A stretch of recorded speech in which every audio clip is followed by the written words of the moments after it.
میں مختلف جگہوں پر بیان ہوئے. جو قوموں کا معاملہ ہے، امتوں کا معاملہ ہے، ان کی غلط کردار کی سزا دنیا میں ملتی ہے، اجتماعی گناہوں کی سزا دنیا میں ملتی ہے. ہاں انفرادی معاملات کا حساب کتاب جو وہ آخرت میں ہوگا. کلہم آتی ہے یوم القیامت فردا، وہاں ہر ایک کو انفرادی حیثیت میں پیش ہونا ہوگا. تو یہاں پر بھی جو سزا جو مسلط ہوئی ہے اس کو آپ نوٹ کر لیجئے. وہی بزدلی آج مسلمانوں کے اندر آ گئی ہے.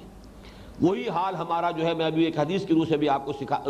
وہ بات سامنے لے آؤں گا. وَلَن يَتَمَنَّوهُ أَبَدًا بِمَا قَدَّمَتْ أَيْدِيهِمْ وَاللَّهُ عَلِيمٌ بِالظَّالِمِينَ. اگرچہ ان کو اپنی امانی کے منطقی نتیجے کے طور پر تو دنیا کی بجائے آخرت کا طالب ہونا چاہیے، بجائے دنیا کی زندگی میں طوالت چاہنے کے ان کی دلی خواہش یہ ہونی چاہیے کہ جلد از جلد اللہ تعالیٰ اپنی طرف بلائے، اور یہ جو ہمارے لیے اس قید خانے کا دور ہے یہ مختصر سے مختصر ہو. لیکن حال یہ نہیں ہوگا، اس لیے کہ انہیں خوب معلوم ہے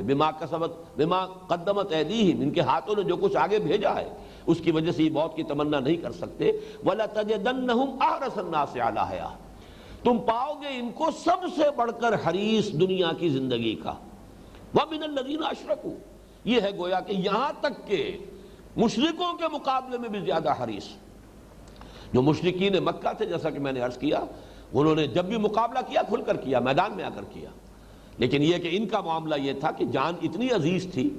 کہ وہ بڑے ہتھیار جو ہے، بنو قریظہ کا جب معاملہ ہوا ہے تو ان کے ہاتھ سے اتنا ہتھیار برآمد ہوا ہے کہ مسلمان حیران رہ گئے کہ اگر وہ ہمارے ساتھ جنگ کرتے تو ان کے پاس تو اتنا ساز و سامان تھا کہ بہرحال اور کچھ نہ ہوتا ہمیں بھی تو بہت سا نقصان پہنچا دیتے. لیکن یہ کہ بزدلی کی وجہ سے یہ ہوا کہ انہوں نے ہتھیار ڈال دیے. تینوں قبیلوں کا یہی حشر ہوا ہے کہ جو مدینے کے اندر تھے، ایک ایک کر کے سب نے خلاف ورزی کی وعدوں کی، اور نتیجتاً جو سزا ملی ہے نہایت ذلت اور رسوائی کے ساتھ. دو قبیلے تو وہ ہیں کہ جو وہاں سے وہ نکال دیے گئے، اور ایک قبیلے کے جو تمام جوان افراد کو تہہ تیغ کیا گیا، قتل کیا گیا. لیکن یہ کہ جہاں تک مشرکین کا معاملہ، ابو جہل کا حال بھی یہ ہے کہ جب گردن کاٹی جا رہی تھی تو اس نے کہا کہ ذرا نیچے سے گردن کاٹنا تاکہ جب نیزے کے اوپر میرا سر رکھو تو نظر آئے اونچا سر، معلوم ہو کہ سردار کی گردن ہے، کسی سردار کا سر ہے. تو یہ جو مشرکین کا طرز عمل تھا، اس کے برعکس ان کا معاملہ یہ تھا، جیسا کہ میں نے عرض کیا کہ سورۃ الحشر میں فرمایا گیا کہ یہ کبھی بھی مسلمانوں تم سے کھلے میدان میں مقابلہ نہیں کر سکیں گے. وَلَتَجِدَنَّهُمْ أَحْرَصَ النَّاسِ عَلَىٰ حَيَاةٍ وَمِنَ الَّذِينَ أَشْرَكُوا يَوَدُّ أَحَدُهُمْ لَوْ يُعَمَّرُ أَلْفَ سَنَةٍ. ان میں سے ایک ایک شخص یہ چاہتا ہے کہ کسی طرح اس کی عمر 1000 برس ہو جائے. اتنی خواہش ہے دنیا میں طول عمر کی کہ یود احدہم لو یعمر الف سنہ. ان میں سے ہر ایک، ویسے تو ترجمہ ہوگا ان میں سے ایک یہ چاہتا ہے، مراد ہے ان میں سے ہر ایک شخص کی خواہش یہ ہے کہ کاش کسی طریقے سے اس کی عمر جو ہے اس کو 1000 برس کی عمر نصیب ہو جائے. وما هو بمزحزحه من العذاب ان يعمر، اور نہیں ہے یہ بات کہ کسی کی عمر زیادہ کر دی جائے اسے بچا لینے والی عذاب سے. یعنی یہ کہ 1000 برس بھی، یہ گویا کہ برسبیل تنزل، دلیل آخری درجے میں. فرض کیجئے کسی کی عمر 1000 برس بھی ہو جائے، یہ دنیا کے 1000 برس جو اللہ تعالیٰ کے ہاں تو ایک دن کے برابر ہے، بہرحال یہ بھی ختم ہو جائیں گے. ابدی زندگی تو وہی ہے جو آخرت کی ہے. 1000 برس بھی تو ایک وقت میں آ کے ختم ہو جائیں گے، اور محض یہ کہ دنیا میں آپ بہت عرصے رہ لیا، اس سے عذاب تو نہیں ٹل جائے گا. وما ہوا بمزحزحہ من العذاب ان یعمر. یہ جو زح کا جو لفظ آیا ہے قرآن مجید میں صرف 2 مرتبہ آیا ہے. چنانچہ سورہ آل عمران میں آیت نمبر 185 میں فمن زحزح عن النار وادخل الجنہ، جو بچا لیا گیا آگ سے اور داخل کر دیا گیا جنت میں، فقد فاز، تو وہ تو کامیاب ہو گیا، اس نے کامیابی حاصل کر لی. اللہم ربنا اجعلنا منہم، اللہ تعالی ہمیں ان میں شامل فرمائے. تو یہاں فرمایا وما ہوا بمزحزحہ من العذاب ان یعمر. کوئی کسی کو یہ بات کہ اس کی عمر طویل کر دی جائے، معمر ہو جائے، بہت طویل عمر پا جائے دنیا میں، بچا نہیں سکتی اس سے کہ اسے عذاب ملے. واللہ بصیر بما یعملون، اور اللہ تعالیٰ خوب دیکھ رہا ہے، ایک ایک چیز اس کی نگاہ میں ہے جو کچھ کہ یہ کر رہے ہیں. یہاں یہ رکوع تو ختم ہوا. اب میں چاہتا ہوں کہ جو میں نے عرض کیا تھا کہ خود مسلمانوں کا جو حال ہوا ہے خاص طور پر اس صدی کے آغاز میں، اس کا نقشہ جو حضور نے کھینچا تھا ایک حدیث میں، اور اس میں جو تشخیص حضور نے فرمائی تھی صلی اللہ علیہ وسلم، وہ یہی دنیا کی محبت اور موت سے فرار. یہی بیماری ہے مسلمانوں تمہارے اندر پیدا ہو جائے گی. چنانچہ یہ حدیث کے جو امام ابو داؤد رحمہ اللہ نے جو اس کو روایت کیا ہے حضرت ثوبان سے رضی اللہ تعالی عنہ. حضرت ثوبان بھی حضور کے غلام تھے جنہیں آپ نے آزاد کیا تھا، مولا رسول اللہ صلی اللہ علیہ وسلم۔ قال رسول اللہ صلی اللہ علیہ وسلم، وہ فرماتے ہیں کہ حضور صلی اللہ علیہ وسلم نے ارشاد فرمایا، یوشک الامم ان تداعی علیکم کما تداعی الاکلۃ الی قصعتها، اندیشہ ہے ایک وقت آئے گا کہ دنیا کی قومیں تم پر ایک دوسرے کو ایسے دعوت دیں گی جیسے کھانا جب سامنے رکھ دیا جاتا ہے تو لوگوں کو بلایا جاتا ہے، آئیے تناول فرمائیے۔ قصع کہتے ہیں عربی زبان میں بہت بڑا طباق۔ پرانے زمانے میں آپ کو معلوم ہے، یہ آج کل تو ہر ایک کے لیے پلیٹ علیحدہ ہوتی ہے، بلکہ ایک ایک آدمی کے لیے 3 4 پلیٹیں لگتی ہیں۔ پرانے زمانے میں کھانے کا رواج، اور اب بھی عرب ممالک میں آپ کو یہ نقشہ نظر آ جائے گا، بڑا سا طباق ہے، اس میں ہے کھانا جو بھی ہے اور لوگ چاروں طرف بیٹھے ہوئے ہیں، تو قصع اسے کہتے ہیں کہ جب وہ طباق لا کر رکھ دیا گیا، اب آئیے تشریف لائیے تناول فرمائیے، تو اے مسلمانوں تم پر دنیا کی قومیں ایک دوسرے کو دعوت دیں گی، آئیے یہ لقمہ تر موجود ہے، یہ امت مسلمہ، امت محمد، یہ مسلمان، یہ لقمہ تر موجود ہے، آئیے اور تناول فرمائیے۔ فقال قائل، تو کہا ایک کہنے والے نے، من قلت نحن یومئذ، اس کی روایت جو دوسری ہے، اب من قلت نحن یومئذ یا رسول اللہ، دوسری روایت میں الفاظ یہ آئے ہیں، من قلت نحن یومئذ، حضور کیا اس دن یہ اس لیے ہوگا کہ ہماری تعداد کم ہو جائے گی، ہم قلیل ہوں گے،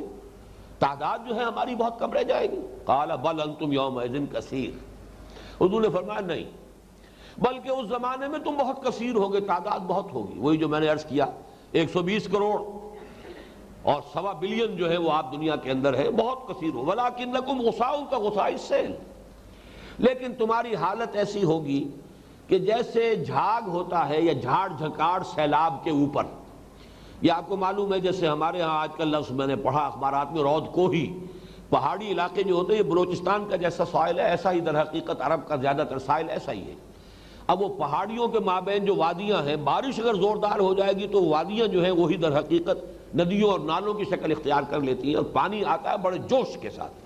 اور جب پانی آئے گا جوش کے ساتھ تو جو آگے جھاڑ جھکاڑ ہے، کوڑا کرکٹ ہے، اس کو اٹھا لے گا، تو آگے نظر آئے گا کوئی جھاڑ جھکاڑ ہے، کچھ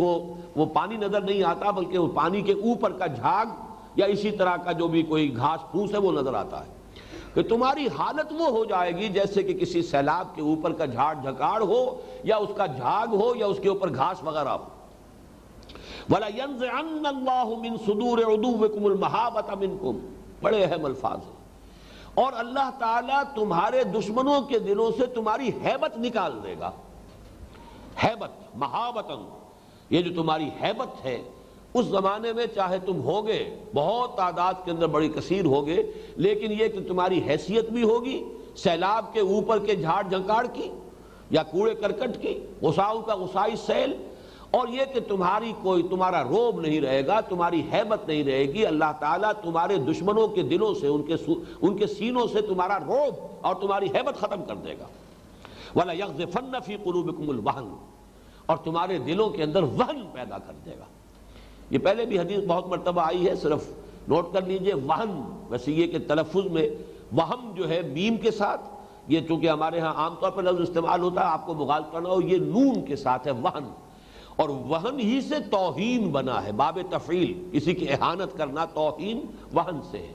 مہین، اہانت آمیز عذاب، وہ بھی اسی سے ہے۔ وَلَيَنزِعَنَّ اللَّهُ مِن صُدُورِ عُدُوِّكُمُ الْمَحَابَةَ مِنكُمْ وَلَيَقْذِفَنَّ فِي قُلُوبِكُمُ الْوَهْنَ قِيلَ مَنْ وَهْنُ یا رسول اللہ۔ اب آخری سوال کیا گیا، اللہ کے رسول یہ بتائیے یہ وہن کیا ہے، یہ ہمارے علم میں نہیں ہے، یہ کون سی بیماری ہے، کون سا روگ ہے؟ قال حب الدنیا وکراہیت الموت، حضور نے فرمایا دنیا کی محبت، وَلَتَجِدَنَّهُمْ أَحْرَصَ النَّاسِ عَلَىٰ حَيَاةٍ وَمِنَ الَّذِينَ أَشْرَكُوا، جب یہ کیفیت ہو جائے کسی مسلمان قوم کی، حب الدنیا و کراہیت الموت، موت کا خوف، موت سے فرار، موت سے بچنے کی کوشش، جب یہ صورتیں پیدا ہو جائیں گی تو تمہارا روب ختم ہو جائے گا، تمہارے دشمنوں کے سینوں میں سے تمہاری ہیبت جو ہے وہ زائل ہو جائے گی، تم لقمہ تر بن جاؤ گے، ایک نوالا ہوگے، بہت ہی لذیذ نوالا جس کو دنیا جو ہے وہ کھائے گی۔ اور یہ صورتحال میں نے بارہ عرض کیا ہے، تاریخ کی اس حقیقت کو ذہن میں رکھیے، اس صدی کا جو ربع اول تھا اس وقت یہ کیفیت جو کی تو پیدا ہو چکی تھی، اس لیے کہ پہلی جنگ عظیم کے خاتمے کے بعد جو حال تھا عالم اسلام کا، جس طریقے سے حصے بکھرے کیے گئے ہیں، حالانکہ عربوں سے وعدہ کیا گیا تھا کہ ترکوں کے خلاف بغاوت کرو تمہیں ہم آزادی دیں گے، تم خود کیوں نہیں اپنے ملکوں کے تم جو ہے خود مختار جو ہے حکمران بن جاؤ گے۔ لیکن پھر جو سزا انہیں ملی ہے ترکوں کے خلاف بغاوت اور غداری کی، وہ یہ کہ وہ چیٹھڑے اڑا دیے گئے عالم عرب کے۔ یہ انگریزوں کے لیے ہے اور یہ فرانسیسیوں کے لیے ہے اور یہ اطالویوں کا حصہ ہے اور یہ ان کا ہے، اس طریقے سے پورا عالم اسلام۔ ہم تو پہلے ہی سے غلام چلے آ رہے تھے، ہم تو اس سے بھی 100 برس پہلے سے غلام تھے، اور اس سے پہلے جو ہے یہ انڈونیشیا اور ملائیشیا یہ بھی بہت پہلے سے غلام تھے، لیکن یہ ہمارا زوال کا جو دور ثانی ہے یہ انتہا کو پہنچا ہے اس صدی کے ربع اول کے قریب، جب پہلی جنگ عظیم ختم ہوئی ہے، اور اس کے بعد حال یہ ہو گیا کہ عالم اسلام میں زیادہ سے زیادہ یوں کہہ لیجئے کہ کچھ بچا ہوا علاقہ تھا تو نجد کا علاقہ تھا، اس لیے کہ وہاں سوائے ریت کے کچھ تھا نہیں، اس وقت تک ابھی تیل برآمد نہیں ہوا تھا، ورنہ سب سے بڑھ کر اسی پر قبضہ کیا گیا ہوتا، کیونکہ وہاں سوائے ریت کے اور کچھ تھا نہیں، لہذا وہ علاقہ چھوڑا ہوا تھا۔ باقی پورا عالم اسلام جو ہے وہ مغربی قوتوں کے زیر نگین